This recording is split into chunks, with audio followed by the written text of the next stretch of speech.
வணக்கம். நம்மில் நிறைய பேர் தியானம் முயற்சி செஞ்சு பார்த்திருப்போம்.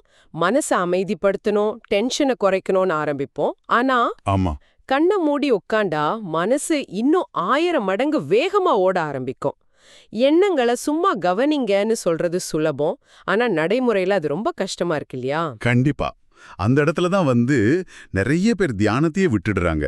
நீங்க எங்களுக்கு அனுப்பி வச்சிருந்த ஸ்காட் ஸ்னிப் எழுதிய how to train a happy mind புத்தகம் இந்த பிரச்சனைக்கு ஒரு அருமையான தீர்வு சொல்லுது. ஆ, தியானம்னா மனசை சும்மா வச்சுக்கிறது மட்டும் இல்ல, மனசோட தீவிரமா வேலை செஞ்சு அதை பழக்கப்படுத்துறது தான்னு இந்த புத்தகம் சொல்லுது.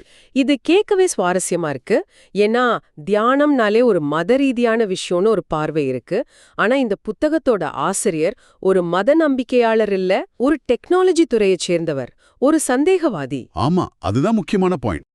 அப்போ இதுல சொல்லப்பட்டிருக்கிற விஷயங்கள் எல்லாமே அறிவியல் பூர்வமானதா இருக்கும்னு எதிர்பார்க்கலாம். நிச்சயமா, இது முழுக்க முழுக்க ஒரு மதச்சார்பற்ற அறிவியல் அடிப்படையிலான ஒரு அணுகுமுறை. நம்ம மூளையோட செயல்பாடுகளை புரிஞ்சுக்கிட்டு அதை எப்படி நமக்கு சாதகமா மாத்திக்கிறதுங்கிறது தான் இதோட மையம். ம், சொல்லப்போனா கோவம், கவலை மாதிரியான எண்ணங்களை குறைச்சு கருணை, மகிழ்ச்சி மாதிரியான உணர்வுகளை எப்படி வளர்த்து எடுக்கிறதுன்னு இந்த புத்தகம் மூலமா இன்னைக்கு ஆழமா பார்க்கலாம். சூப்பர். அப்போ மனசோட சண்டை போடாம அதுக்கு எப்படி ட்ரெய்னிங் கொடுக்கறதுங்கிற ரகசியத்தை தெரிஞ்சுக்கலாம். சரி, பொதுவா தியானம்னு சொன்னாலே மைண்ட்ஃபுல்னஸ் தான் எல்லாருக்கும் தெரியும்.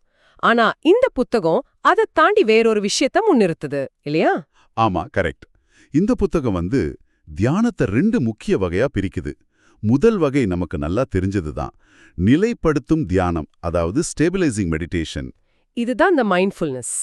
அதேதான், நிகழ்காலத்துல கவனம் செலுத்துறது, நம்ம மூச்சை கவனிக்கிறது, எண்ணங்கள் வந்தா அதோட சண்டை போடாம ஓ ஒரு எண்ணம் வருதுன்னு பார்த்துட்டு அதை அப்படியே போக விடுறது.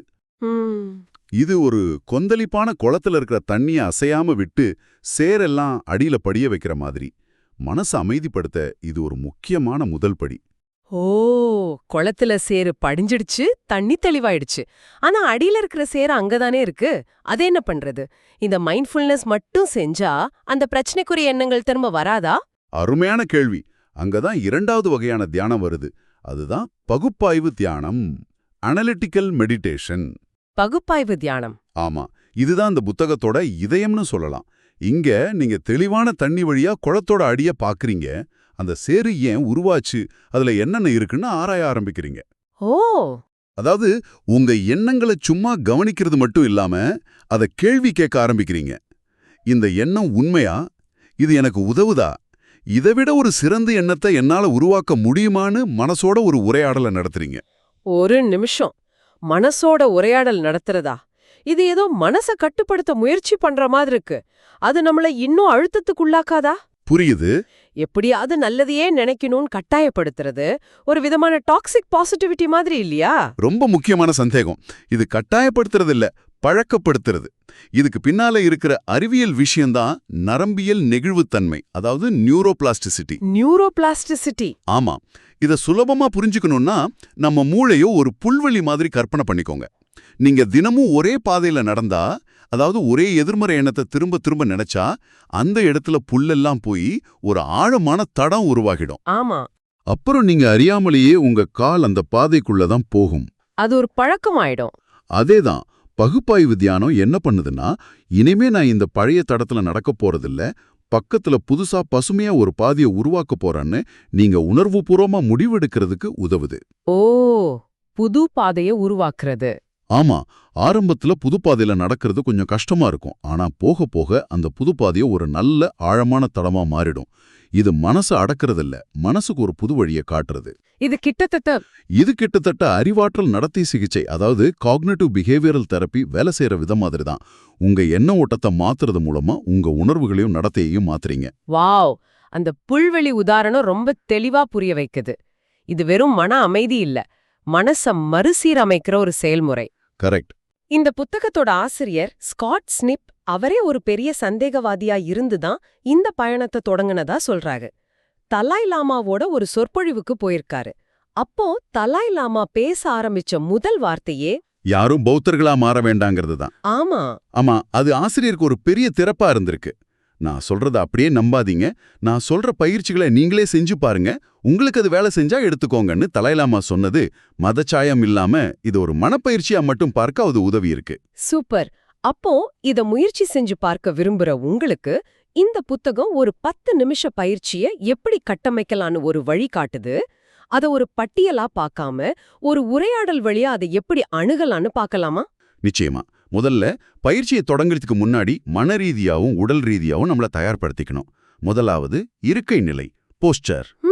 ஒரு நாற்காலியிலோ இல்ல தரையிலோ முதுகுத்தண்ட நேரா வச்சு, ஆனா உடம்பை இறுக்கமா இல்லாம இயல்பா உட்காரணும். உடல் அமைதியா இருந்தாதான் மனசும் அமைதியாகும். சரி, உட்கார்ந்தாச்சு. அடுத்தது என்ன? எடுத்த உடனே மூச்சை கவனிக்க ஆரம்பிச்சிடணுமா? இல்ல, அதுக்கு முன்னாடி ஒரு முக்கியமான படி இருக்கு. அது நோக்கம், மோட்டிவேஷன். நோக்கமா?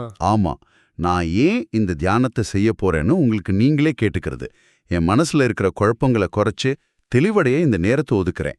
இது எனக்கும் என்னை சுத்தி இருக்கிறவங்களுக்கும் நல்லதுன்னு ஒரு சின்ன நோக்கத்தை அமைச்சுக்கிறது அந்த பயிற்சிக்கு ஒரு அர்த்தத்தை கொடுக்கும். இது நல்லா இருக்கு. அடுத்து, புத்தகம் புகழிடம், அதாவது ரெஃப்யூஜ்னு ஒரு வார்த்தைய பயன்படுத்துதே, அது கொஞ்சம் மத ரீதியா கேக்குது. ஒரு சந்தேகவாதிக்கு அதை எப்படி வளர்க்கலாம்? நல்ல கேள்வி. அத புகலிடம்னு பார்க்காம ஒரு உணர்வுகளுக்கான திசை காட்டி மாதிரி, ஒரு எமோஷனல் காம்பஸ் மாதிரி பார்க்கலாம். ஓ, பயிற்சி ஆரம்பிக்கிறதுக்கு முன்னாடி நீங்க எந்த நல்ல குணங்களை வளர்த்துக்க விரும்புறீங்களோ அத மனசுக்கு கொண்டு வரது. உதாரணமா கருணை, பொறுமை, அன்பு. இல்லைனா அந்த குணம் இருக்கிற ஒருத்தரை நினைக்கலாமா? தாராளமா. இல்லைனா இந்த குணங்கள் நிறைஞ்ச ஒருத்தரை நீங்க நினைக்கலாம். இது ஏதோ வழிபாடு மாதிரி இல்ல. நீங்க ஜிம்முக்கு போறதுக்கு முன்னாடி இன்னைக்கு எந்த தசைகளுக்கு பயிற்சி கொடுக்க போறீங்கன்னு முடிவு பண்ற மாதிரி. புரியுது. உங்க மனசுக்கு எந்த திசையில பயணிக்கணும்னு காட்டுற ஒரு உளவியல் நுட்பம். ஓ, இப்போ புரியுது. நம்ம மனசுக்கு ஒரு இலக்க நிர்ணயிக்கிறோம். இதுக்கப்புறமா தான் மூச்சை கவனிக்கிற அந்த நிலைப்படுத்தும் தியானம் வருமா? ஆமா, இப்போதான் ஒரு சில நிமிடங்களுக்கு உங்க மூச்சுல நிலைக்கணும். Stabilising on the breadth. மூச்சு உள்ள போறதையும் வெளியே வர்றதையும் கவனிக்கணும். மனசு எங்கேயாவது அலைப்பாஞ்சா அதை கோவப்படாம மென்மையா திரும்பவும் மூச்சுக்கு கொண்டு வரணும். இதுதான் அந்த குளத்து தண்ணிய அமைதிப்படுத்துற நிலை. சரியா சொன்னீங்க. சரி, மனசு இப்போ ஓரளவு அமைதியாயிடுச்சு. இப்பதான் அசல் வேலையே ஆரம்பிக்க போகுது. அந்த பகுப்பாய்வு தியானத்தை, அனலிட்டிக்கல் மெடிடேஷனை எப்படி செய்யறது? ஒரு உதாரணத்தோட விளக்க முடியுமா? கண்டிப்பா. இப்போ உங்க மனசுக்குள்ள ஒரு எண்ணம் வருதுன்னு வச்சுக்கலாம். உதாரணத்துக்கு, நான் என் வேலையில சரியா செயல்படுறதில்லன்னு ஒரு எண்ணம் திரும்ப திரும்ப வருது. இது நிறைய பேருக்கு வரும். ஆமா. நிலைப்படுத்தும் தியானத்துல நீங்க இந்த எண்ணம் வருதுன்னு பார்த்துட்டு அது ஒரு மேகம் மாதிரி கடந்து போக விடுவீங்க. ஆனா பகுப்பாய்வு தியானத்துல? பகுப்பாய்வு தியானத்துல நீங்க அந்த மேகத்துக்கிட்ட போய் நீ யாருன்னு கேள்வி கேட்பீங்க. இந்த எண்ணம் உண்மையா? நான் என் வேலையில சரியாவே செயல்படுறது இல்லையா? அதுக்கு என்ன ஆதாரம் இருக்கு? நான் நல்லா செஞ்ச விஷயங்களும் இருக்குல்ல? இந்த எண்ணம் எனக்கு உதவுதா இல்ல என்ன பலவீனப்படுத்துதா? இதை விட கருணையான உண்மையான ஒரு மாற்று எண்ணம் என்னவா இருக்கும்னு நீங்க ஆராய ஆரம்பிக்கிறீங்க. அதாவது, நான் ஒரு மோசமான ஊழியருங்கிற எண்ணத்துக்கு பதிலா நான் சில தவறுகள் செஞ்சிருக்கேன், ஆனா நிறைய விஷயங்களை கத்துக்கிட்டு வளர்ந்திருக்கேன், நான் இன்னும் மேம்பட முடியும்னு ஒரு யதார்த்தமான எண்ணத்தை உருவாக்குறது. சரியா சொன்னீங்க. இதுதான் அந்த புல்வெளியில புது பாதையை உருவாக்குறது. ஆசிரியர் இதுக்கு ஒரு அருமையான சொந்த அனுபவத்தை சொல்றார். சொல்லுங்க. ஒரு நாள் அவர் கார்ல போகும்போது பயங்கர டிராஃபிக்ல மாட்டிக்கிட்டாராம். அவருக்குள்ள கோபம் கொப்பளிச்சிருக்கு. சாதாரணமா அவர் மூச்சை கவனிச்சு அமைதியாக முயற்சி பண்ணுவாரு. ஆனா அன்னைக்கு பகுப்பாய்வு தியானத்தை முயற்சி செஞ்சிருக்கார். என்ன கேட்டார்? நான் ஏன் இவ்வளவு கோவப்படுறேன்? என் கோபம் இந்த டிராஃபிக்கை சரி செஞ்சிடுமா? இல்ல. இந்த நேரத்தை இப்படி கோவப்பட்டு வீணாக்குறதுக்கு பதிலா வேற எப்படி பயன்படுத்தலாம்? ஒரு பாட்டை கேட்கலாம், இல்ல என் குடும்பத்தை பத்தி நினைக்கலாம். நீ யோசிக்க ஆரம்பிச்சதும் அந்த கோவத்தோட புடி தளர்ந்து மனசு லேசானதா உணர்ந்ததா சொல்றார். வாவ், இதுதான் தியானத்தை வாழ்க்கையோட இணைக்கிறது. பிரமாதமான உதாரணம். அப்போ இந்த மாதிரி ஒரு பகுப்பாய்வுக்கு பிறகு அந்த 10 நிமிட பயிற்சியை எப்படி முடிக்கணும்? இறுதியா வர்றது சமர்ப்பணம், டெடிகேஷன். மறுபடியும் இந்த வார்த்தைய மத ரீதியா பார்க்க வேண்டாம். இத ஒருங்கிணைத்தல், அதாவது இன்டகிரேஷன் சொல்லலாம். ஓகே. இந்த தியானத்துல நான் கத்துக்கிட்ட இந்த விழிப்புணர்வை, இந்த அமைதிய நாள் முழுக்க என்னோட வச்சுக்க முயற்சி பண்ணுவேன். என் பேச்சிலையும் செயல்லையும் இது வெளிப்படட்டும்னு ஒரு சின்ன உறுதியை எடுத்துக்கிறது. இது அந்த பயிற்சியோட பலனை நாள் முழுக்க நீட்டிக்க உதவுது. ஆமா, இந்த முழு கட்டமைப்பும் ரொம்ப நடைமுறைக்கு ஏத்த மாதிரி இருக்கு. மலை உச்சியில உட்கார்ந்து ஞானம் அடையறது தியானம் இல்ல, டிராஃபிக்ல நிக்கும்போது நம்ம கோபத்தை கையாள்வது தான் உண்மையான தியானம்னு புக்கம் சொல்ற ஒரு விஷயம் இப்ப நல்லா புரியுது. மாற்றம் இருக்குங்கிறது தான் முக்கியம்னு ஒரு ஆசிரியர் சொன்னதை இந்த புத்தகம் மேற்கோள் காட்டுது. சரி, இந்த பாதையோட இறுதி இலக்குன்னு என்லைட்டன்மெண்ட், அதாவது ஞானம்னு ஒரு விஷயத்த சொல்றாங்களே, அது உண்மையிலே அடையக்கூடிய ஒரு விஷயம் தானே, இல்ல அது ஒரு கற்பனையா?